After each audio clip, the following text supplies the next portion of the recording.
Students, मैं अंजू वर्मा। आज हम ऑनलाइन क्लासेस में कम्युनिकेशन सिस्टम के बारे में पढ़ेंगे। इसके अलावा हमने इंटरनेट या डिजिटल मार्केटिंग एंड एसईओ को भी इसमें कवर किया है, तो आज हम इसे अच्छे से पढ़ेंगे। यह वीडियो अच्छी लगे तो आप इसे लाइक और सब्सक्राइब ज़रूर कीजिएगा।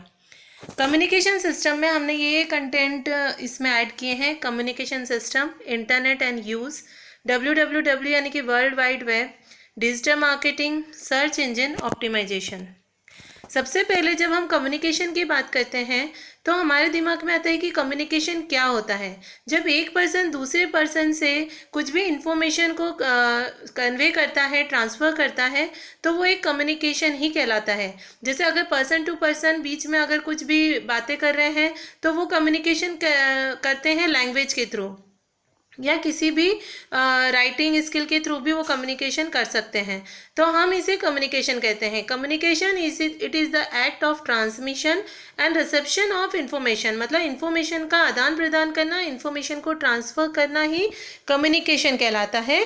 और जिस सिस्टम के द्वारा या जिस चैनल के द्वारा वो इंफॉर्मेशन ट्रांसफ़र करते हैं उसे हम कम्युनिकेशन सिस्टम कहते हैं। A system comprises of transmitter, communication channel and receiver। मतलब कि तीन चीज़ें मिलकर हमारा एक कम्युनिकेशन सिस्टम बनाता है। सबसे पहले जो कम्युनिकेशन सिस्टम में पहला आता है टर्म वो है ट्रांसमीटर। ट्रांसमीटर का मतलब होता है signal generator. It consist of transducer, signal generator, modulator and transmitting antenna. मतलब कि ट्रांसमीटर एक बीच में एक ऐसा सिग्नल होता है, एक ऐसा वे होता है जिसके द्वारा इंफॉर्मेशन हमारी सर्कुलेट होती है, इंफॉर्मेशन हमारी ट्रांसलेट होती है। दूसरी हम बात करते हैं रिसीवर की। Its main function to decode the original signal. The main function involve speaking up the signals, demodulating and displays the original message signal.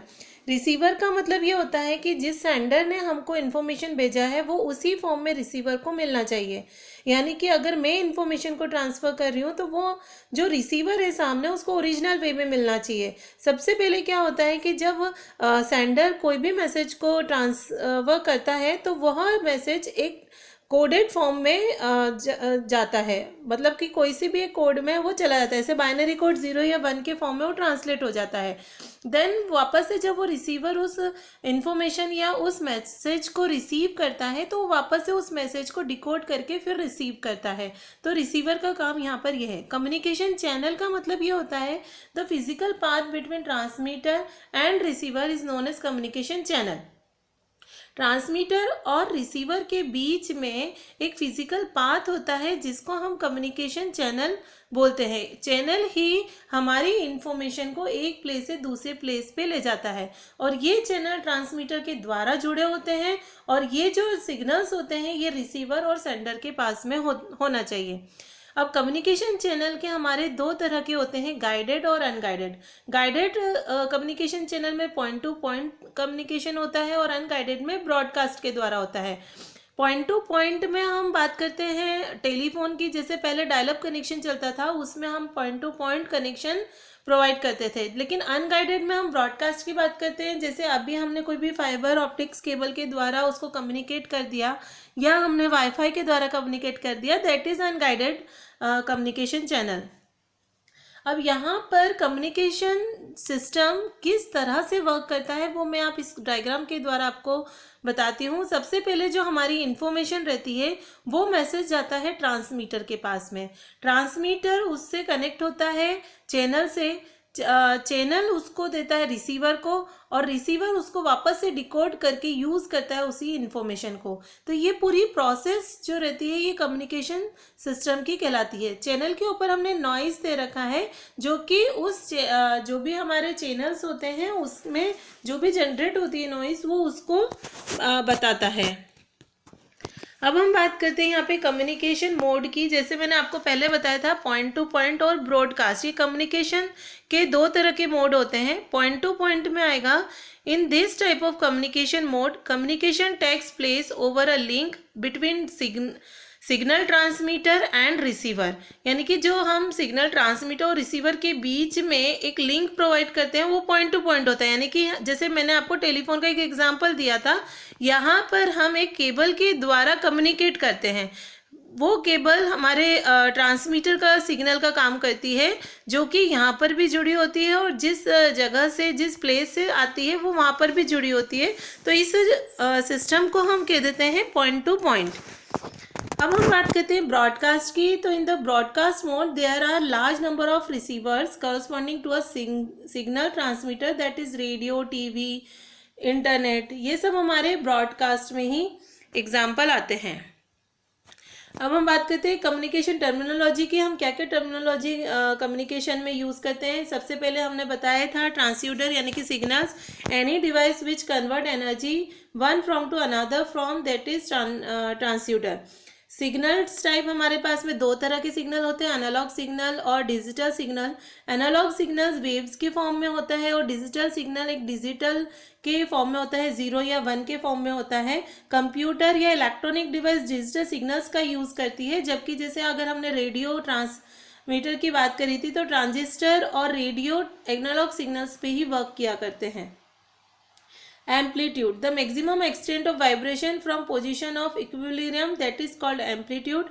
Frequency होती है, it is a number of waves which pass a fixed place in a given amount of time. जैसे ही हम उसकी frequency change करते रहेंगे, ये सब हम analog signal में चेंज कर सकते हैं। जैसे ही हम उसकी फ्रिक्वेंसी चेंज करेंगे एनालॉग या डिजिटल, तो नंबर ऑफ वेव्स जो होगा वो आगे पीछे होगा, जिससे हम फ्रिक्वेंसी के द्वारा हम इसको बता सकते हैं। फेज का मतलब होता है the phase shift which is fraction of wave cycle which has elapsed relative to the origin. मतलब कि एक वेव और दूसरी वेव उसके आगे जैसे आते हैं, उन दोनों के बीच का जो पाथ कहलाता है वो फेज कहलाता है। अब हम बात करते हैं इंटरनेट की। The internet is the biggest worldwide web communication network of a computers. The internet has millions of small domestic, academy, business and government network which together carry many different kinds of information. The short form of internet is net. Internet एक ऐसा बहुत बड़ा large level का network है जहाँ पर हमारे सारे छोटे छोटे नेटवर्क भी कनेक्ट हैं और बहुत ही लार्ज नंबर ऑफ पीपल्स उसमें कनेक्टेड रहते हैं। यह एक बहुत बड़ा नेटवर्क होता है जहाँ पर हम इंफॉर्मेशन को ट्रांसफ़र कर सकते हैं। The short form of internet is net. Short form के इंटरनेट इज़ नेट मतलब हम इंटरनेट को नेट भी कहते हैं। The World Wide Web is the one of the biggest services. It is used by billions of peoples all over the world. मतलब ये एक ऐसी सर्विस है जो कि इंटरनेट प्रोवाइड करती है और जिससे हमारे बहुत सारे पीपल्स पूरे वर्ल्ड में कनेक्टेड हो सकते हैं। कहाँ इंटरनेट, जैसे आजकल हमारा इंटरनेट का बहुत यूज़ है। अगर हम किसी से भी पूछेंगे कि इंटरनेट क्या होता है तो सब बता सकते हैं कि इंटरनेट ये होता है जहाँ पर हम ऑनलाइन शॉपिंग कर सकते हैं, हम बिल वगैरह पे कर सकते हैं, हम कोई भी ई बुक वगैरह परचेज कर सकते हैं या कोई भी थिंग्स हम परचेज कर सकते हैं। इंटरनेट के द्वारा हम मनी ट्रांसफ़र कर सकते हैं। मतलब हर जगह हमारा इंटरनेट का यूज़ हो रहा है। तो जहाँ जहाँ हमारा इंटरनेट का यूज़ होता है वो सारे यूजेस ऑफ इंटरनेट कहलाते हैं। जैसे अप्लाई जॉब्स और schools, fill out government forms, check bank balance, communicate with family, friends and co-workers, do research, learn new skills, read news, watch videos, etc etc। ये बहुत सारे यूजेस होते हैं internet के। वर्ल्ड वाइड वेब, जैसा कि मैंने आपको बताया था कि वर्ल्ड वाइड वेब एक सर्विस है जो कि बहुत सारी वेबसाइट्स और बहुत सारे पेजेस का कलेक्शन होती है। ये सारे पेजेस स्टोर्ड रहते हैं वेब सर्वर पर and connected to the local computer through the internet. यह लोकल कंप्यूटर से कनेक्टेड होते हैं through the internet. These websites contain text pages, digital images, audio, video. User can access the content of these sites from any part of the world over the internet using their devices such as computer, laptops, cell phones, mobile phones, etc. The World Wide Web along with the internet enables the retrieval and display of text and media to your device. World wide web हमारे इसमें जब हम बात करते हैं world wide web की, तो world wide web बहुत सारी वेबसाइट्स और वेब पेजेस का कलेक्शन होता है और यह एक ऐसी सर्विस प्रोवाइड करता है जिससे हम एक प्लेस से या एक कंप्यूटर या कोई भी एक डिवाइस से दूसरे डिवाइस पर हम इंफॉर्मेशन को ले सकते हैं। पर जिस नेटवर्क के द्वारा हम वो इंफॉर्मेशन लेते हैं वो नेटवर्क हमारा कहलाता है internet. What is an internet service provider? देखिए, जब मैंने बात करी थी कि हम वेब पेज बनाते हैं, जैसे मान लीजिए मैं आपको एक एग्जांपल समझाती हूँ। वेबसाइट सबने देखा हुआ है, जैसे आप फेसबुक यूज़ करते हैं, अमेजोन यूज़ करते हैं, बहुत सारी वेबसाइट्स आप यूज़ करते हैं। तो हर website collection of web pages होता है। वेब पेजेस किसी वेब एप्लीकेशन में डिज़ाइन किया गया है। जब हमारी वेबसाइट बन के कंप्लीट हो जाती है, जब वो यूज़र के कंप्यूटर पर रहती है, तो वो यूज़र कंप्यूटर उसको अपलोड करता है इंटरनेट पर, ताकि उसकी वेबसाइट को हर यूज़र यूज़ कर सके, नंबर ऑफ पीपल्स उसको यूज़ कर सके। तो जब वो अपलोड करता है, तो उस अपलोड करने के लिए हमें एक्सेसिबिलिटी प्रोवाइड करता है internet service provider. Internet service provider is a company that provides internet access for customers.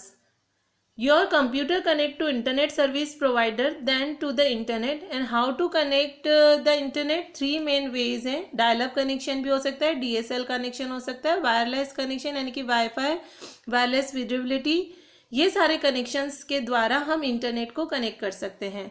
और वेब ब्राउज़र जो होता है, जैसे मान लीजिए आपको गूगल क्रोम है, या इंटरनेट एक्सप्लोरर है, ओपेरा मिनी है, फायरफॉक्स है, या यूसी ब्राउज़र है, ये सारे वेब ब्राउज़र्स कहलाते हैं, जो कि इंटरनेट के द्वारा यूज़र के सिस्टम पर वो उस वेबसाइट को एक्सेस कर सकता है। अब डिजिटल मार्केटिंग की हम बात करते हैं। डिजिटल मार्केटिंग का मतलब होता है कि पहले जो हमारी मार्केटिंग होती थी वो मैनुअली मार्केटिंग होती थी।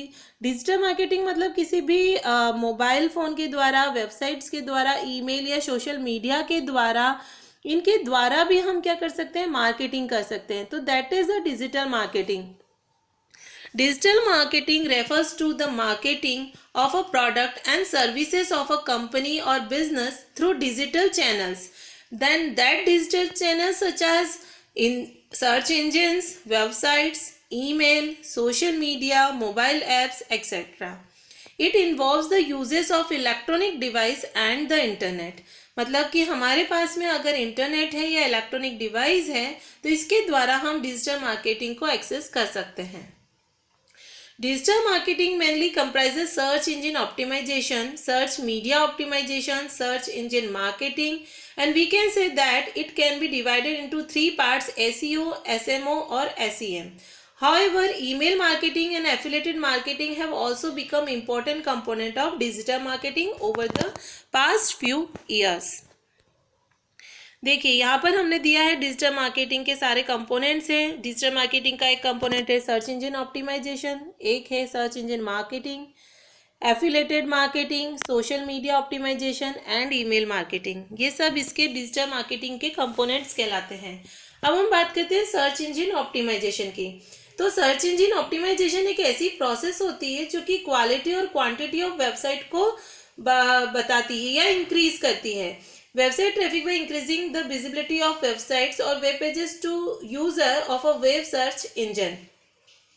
SEO refers to the improvement of unpaid results and excludes direct traffic and purchase of paid placement. Search engine optimization stands for search engine optimization. It is a process designed to optimize a website for search engine. It helps website achieve a higher ranking in search engine result when people search for keyword related to their products and services. So, it is practice of increasing the quantity and quality of traffic to website through organic search engine result. मतलब search engine optimisation से हम सिर्फ इतना समझ सकते हैं कि जो हमारी वेबसाइट्स होती है उनको रैंकिंग प्रोवाइड करता है, ट्रैफिक उस रैंकिंग के बेसिस पे देता है, क्वालिटी और क्वांटिटी को देखकर ही हम उसकी ट्रैफिक को इंक्रीज या डिक्रीज ऑर्डर में डालते हैं। जैसे मान लीजिए कि मेरी एक वेबसाइट है और उसकी रैंकिंग हाई है, तो सबसे पहले सर्च इंजन ऑप्टिमाइजेशन में मेरी वेबसाइट दिखेगी।